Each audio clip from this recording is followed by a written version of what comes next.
श्री गणेशाय नमः। हनुमान जी सुनिए, शिव जी सुनिए, कृष्ण भगवान सुनिए। प्रथम स्कंद श्रीमद् भागवत कथा का है अथाष्टमोऽध्यायः। गर्भ में परीक्षित की रक्षा, कुंती के द्वारा भगवान की स्तुति और युधिष्ठिर का शोक। सूत उवाच अथ ते संपरेतानां स्वानामुदकमिच्छतां दातुं सकृष्णा गंगायां पुरस्कृत्य ययुः स्त्रियः। सूत जी कहते हैं, इसके बाद पांडव श्री कृष्ण के साथ जलांजलि के इच्छुक मरे हुए सज्जनों का तर्पण करने के लिए स्त्रियों को आगे करके गंगा तट पर गए। वहां उन सब ने मृत बंधुओं को जलदान दिया और उनके गुणों का स्मरण करके बहुत विलाप किया। तदनंतर भगवान के चरण कमलों की धूलि से पवित्र गंगाजल में पुनः स्नान किया। वहां आपने भाइयों के साथ कुरुपति महाराज युधिष्ठिर, धृतराष्ट्र पुत्र, शोक से व्याकुल गांधारी, कुंती और द्रौपदी सब बैठकर मरे हुए सज्जनों के लिए शोक करने लगे। भगवान श्री कृष्ण ने धौम्यादि मुनियों के साथ उनको सांत्वना दी और समझाया कि संसार के सभी प्राणी काल के अधीन है, मौत से किसी को कोई बचा नहीं सकता। इस प्रकार से भगवान श्री कृष्ण ने अजातशत्रु महाराज युधिष्ठिर को उनका वह राज्य जो धूर्तों ने छल से छीन लिया था वापस दिलाया तथा द्रौपदी के केशों का स्पर्श करने से जिनकी आयु क्षीण हो गई थी उन दुष्ट राजाओं का वध कराया। साथ ही युधिष्ठिर के द्वारा उत्तम सामग्रियों से तथा पुरोहितों से 3 अश्वमेध यज्ञ कराए। इस प्रकार युधिष्ठिर के पवित्र यश को 100 यज्ञ करने वाले इंद्र के यश की तरह सब ओर फैला दिया। इसके बाद भगवान श्री कृष्ण ने वहां से जाने का विचार किया। उन्होंने इसके लिए पांडवों से विदा ली और व्यास आदि ब्राह्मणों का सत्कार किया। उन लोगों ने भगवान का बड़ा ही सम्मान किया। तदनंतर सात्यकी और उद्धव के साथ द्वारका जाने के लिए वे रथ पर सवार हुए। उसी समय उन्होंने देखा कि उत्तरा भय से विह्वल होकर सामने दौड़ी चली आ रही है। उत्तरोवाच, उत्तरा ने कहा, देवाधिदेव जगदीश्वर, आप महायोगी हैं, आप मेरी रक्षा कीजिए, रक्षा कीजिए। आपके अतिरिक्त इस लोक में मुझे अभय देने वाला और कोई नहीं है, क्योंकि यहाँ सभी परस्पर एक दूसरे की मृत्यु के निमित्त बन रहे हैं। प्रभु, आप सर्वशक्तिमान हैं, आप सर्वशक्तिमान हैं। हे श्री कृष्ण भगवान, यह दहकते हुए लोहे का बाण मेरी ओर दौड़ा आ रहा है। स्वामिन, यह मुझे भले ही जला डाले, परंतु मेरे गर्भ को नष्ट न करे, ऐसी कृपा कीजिए। सूत जी कहते हैं, भक्तवत्सल भगवान श्री कृष्ण उसकी बात सुनते ही जान गए कि अश्वत्थामा ने पांडवों के वंश को निर्बीज करने के लिए ब्रह्मास्त्र का प्रयोग किया है। सौनक जी, उसी समय पांडवों ने भी देखा कि जलते हुए 5 बाण हमारी ओर आ रहे हैं, इसलिए उन्होंने भी अपने अपने अस्त्र उठा लिए। सर्वशक्तिमान भगवान श्री कृष्ण ने अपने अनन्य प्रेमियों पर शरणागत भक्तों पर बहुत बड़ी विपत्ति आई जानकर अपने निज अस्त्र सुदर्शन चक्र से उन निज जनों की रक्षा की। योगेश्वर श्री कृष्ण समस्त प्राणियों के हृदय में विराजमान आत्मा है। उन्होंने उत्तरा के गर्भ को पांडवों की वंश परंपरा चलाने के लिए अपनी माया के कवच से ढक दिया। सौनक जी, यद्यपि ब्रह्मास्त्र अमोघ है और उसके निवारण का कोई उपाय भी नहीं है, फिर भी भगवान श्री कृष्ण के तेज के सामने आकर वह शांत हो गया।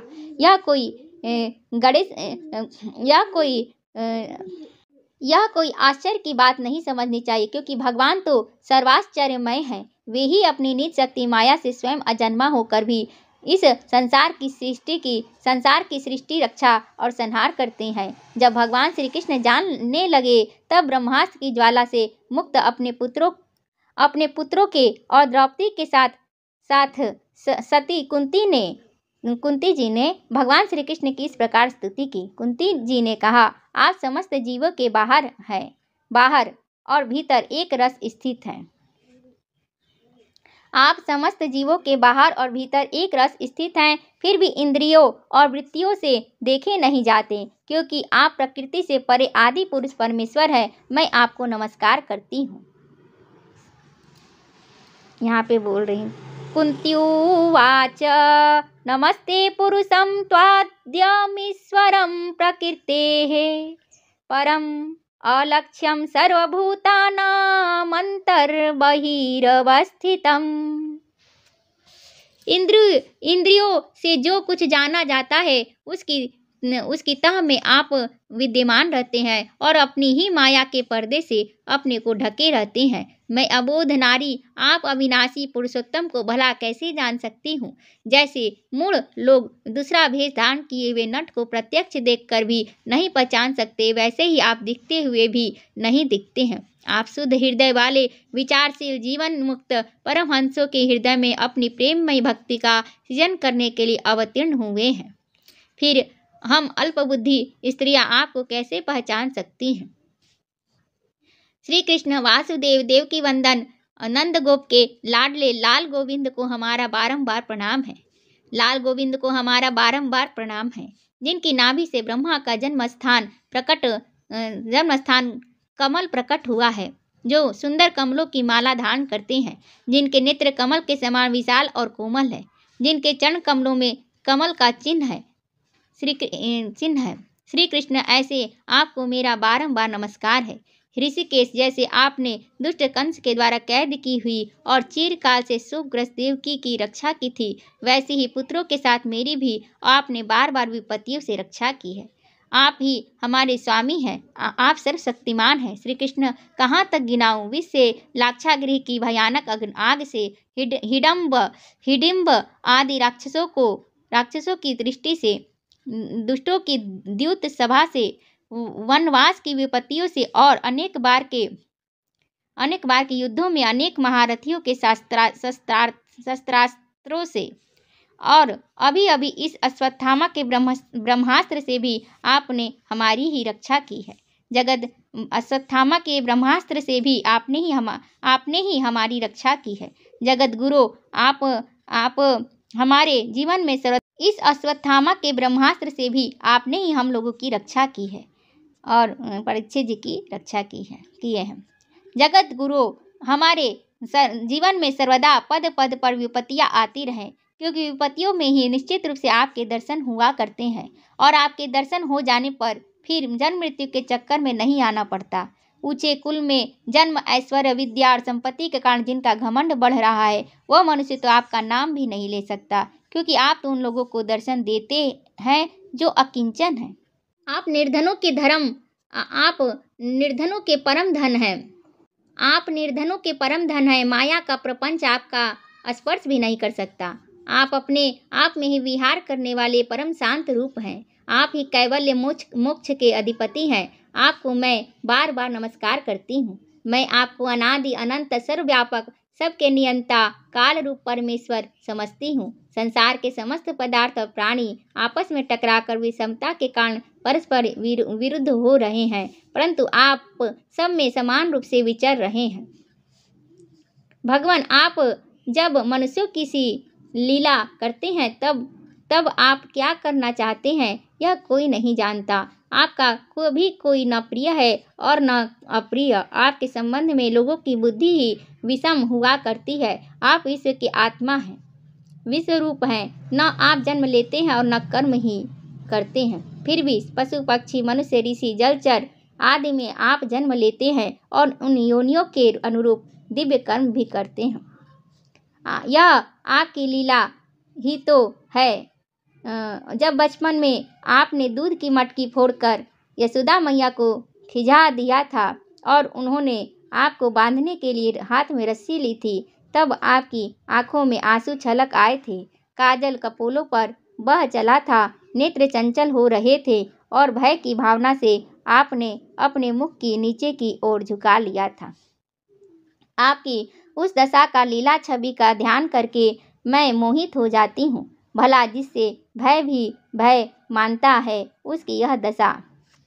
आपने अजन्मा होकर भी जन्म क्यों लिया है, इसका कारण बतलाते हुए कोई महापुरुष यूँ कहते हैं कि जैसे मलयाचल की कीर्ति का विस्तार करने के लिए उसमें चंदन प्रकट होता है, वैसे ही अपने प्रिय भक्त पुण्य श्लोक राजा यदु की कीर्ति का विस्तार करने के लिए ही आपने उनके वंश में अवतार ग्रहण किया है। दूसरे लोग यूँ कहते हैं कि वसुदेव और देवकी ने पूर्व जन्म में सूतपा और कृष्ण के रूप में आपसे यही वरदान प्राप्त किया था, इसलिए आप अजन्मा होते हुए भी जगत के कल्याण और दैत्यों के नाश के लिए उनके पुत्र बने हैं।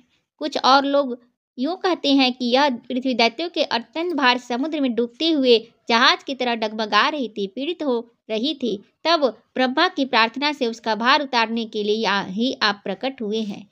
कोई महापुरुष यूँ कहते हैं कि जो लोग इस संसार में अज्ञान, कामना और कर्मों के बंधन में जकड़े हुए पीड़ित हो रहे हैं, उन लोगों के लिए श्रवण और स्मरण करने योग्य लीला करने के विचार से ही आपने अवतार ग्रहण किया है। जय श्री कृष्ण। भक्तजन बार बार आपके चरित्र का श्रवण, गान, कीर्तन और एवं स्मरण करके आनंदित होते रहते हैं। वे ही अविलंब आपके उस चरण कमल का दर्शन कर पाते हैं जो जन्म मृत्यु के प्रवाह को सदा के लिए रोक देता है। भक्त वाच्छा कल्पतरु प्रभु, क्या अब आप अपने आश्रित और संबंधी हम लोगों को छोड़कर जाना चाहते हैं? आप जानते हैं कि आपके चरण कमलों के अतिरिक्त हमें और किसी का सहारा नहीं है। पृथ्वी के राजाओं के तो हम यूं ही विरोधी हो गए हैं। जैसे जीव के बिना इंद्रियां शक्तिहीन हो जाती हैं, वैसे ही आपके दर्शन बिना यदि वंशियों के और हमारे पुत्र पांडवों के नाम तथा रूप का अस्तित्व ही क्या रह जाता है। गदाधर, आपके विलक्षण चरण चिन्हों से चिन्हित यह कुरु गंगाजल देश की भूमि आज जैसी शोभायमान हो रही है, वैसी आपके चले जाने के बाद न रहेगी। आपकी दृष्टि के प्रभाव से ही यह देश पकी हुई फसल तथा लता वृक्षों से समृद्ध हो रहा है। ये वन, पर्वत, नदी और समुद्र भी आपकी दृष्टि से ही वृद्धि को प्राप्त हो रहे हैं। आप विश्व के स्वामी हैं, विश्व के आत्मा हैं और विश्व रूप हैं। यदि वंशियों और पांडवों में मेरी बड़ी ममता हो गई है, आप कृपा करके स्वजनों के साथ जोड़े हुए इस स्नेह की दृढ़ फांसी को काट दीजिए। श्री कृष्ण, जैसे गंगा की अखंड धारा समुद्र में गिरती रहती है, वैसे ही मेरी बुद्धि किसी दूसरी ओर न जाकर आपसे ही निरंतर प्रेम करती रहे। कुंती जी कह रही हैं श्री कृष्ण भगवान से। श्री कृष्ण, अर्जुन के प्यारे सखा यदुवंश शिरोमणे, आप पृथ्वी के भार रूप राज वेशधारी दैत्यों को जलाने के लिए अग्नि स्वरूप है। आपकी शक्ति अनंत है। गोविंद, आपका यह अवतार गौ, ब्राह्मण और देवताओं का दुख मिटाने के लिए ही है। योगेश्वर, चराचर के गुरु भगवान, मैं आपको नमस्कार करती हूँ। सूत जी कहते हैं, इस प्रकार कुंती ने बड़े मधुर शब्दों में भगवान की अधिकांश लीलाओं का वर्णन किया। यह सब सुनकर भगवान श्री कृष्ण अपनी माया से उसे मोहित करते हुए से मंद मंद मुस्कुराने लगे। उन्होंने कुंती से कह दिया, अच्छा ठीक है, और रथ के स्थान से वे हस्तिनापुर लौट आए। वहाँ कुंती और सुभद्रा आदि देवियों से विदा लेकर जब वे जाने लगे, तब राजा युधिष्ठिर ने बड़े प्रेम से उन्हें रोक लिया। राजा युधिष्ठिर को अपने भाई बंधुओं के मारे जाने का बड़ा शोक हो रहा था। भगवान की लीला का मर्म जानने वाले व्यास जी आदि महर्षियों ने और स्वयं अद्भुत चरित्र करने वाले भगवान श्री कृष्ण ने भी अनेकों इतिहास कहकर उन्हें समझाने की बहुत चेष्टा की, परंतु उन्हें सांत्वना न मिली, उनका शोक न मिटा। सौनकादि ऋषियों धर्मपुत्र राजा युधिष्ठिर को अपने स्वजनों के वध से बड़ी चिंता हुई। वे अविवेक युक्त चित्त से स्नेह और मोह के वश में होकर कहने लगे, भला मुझ दुरात्मा के हृदय में बद्धमूल हुए इस अज्ञान को तो देखो। मैंने सियार कुत्तों के आहार इस अनात्मा शरीर के लिए अनेक अक्षौहिणी सेना का नाश कर डाला। मैंने बालक, ब्राह्मण, संबंधी, मित्र, चाचा, ताऊ, भाई, बंधु और गुरुजनों से द्रोह किया है। करोड़ों वर्षों से भी नरक से मेरा छुटकारा नहीं हो सकता।